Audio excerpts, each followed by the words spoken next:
প্রাচীনকালে এক মহিধ্বজ নামে ধার্মিক ও সদাচারী রাজা ছিলেন। তাঁর একটি ছোট ভাই ছিল, যার নাম ছিল বজ্রধ্বজ। হিংসা করে সেই ভাই রাজাকে হত্যা করে এবং গভীর জঙ্গলে দেহ ফেলে দেয়। রাজার আত্মা মৃত্যুর পর দেহ থেকে পৃথক হয়ে ভূত রূপে বনে ঘুরে বেড়াতে থাকে। নানা যন্ত্রণায় সে কষ্ট পেতে থাকে।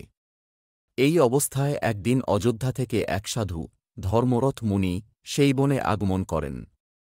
তিনি ধ্যানের মাধ্যমে ভূতটির কষ্টের কারণ জানতে পারেন। সাধু মুনি বললেন, তুমি অপরা একাদশী ব্রত পালন করো।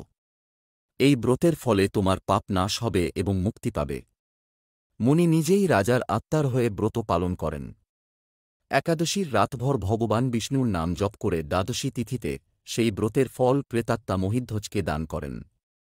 ফলে রাজা মহিধ্বজ প্রেতযোগ থেকে মুক্তি পেয়ে স্বর্গলোকে গমন করেন।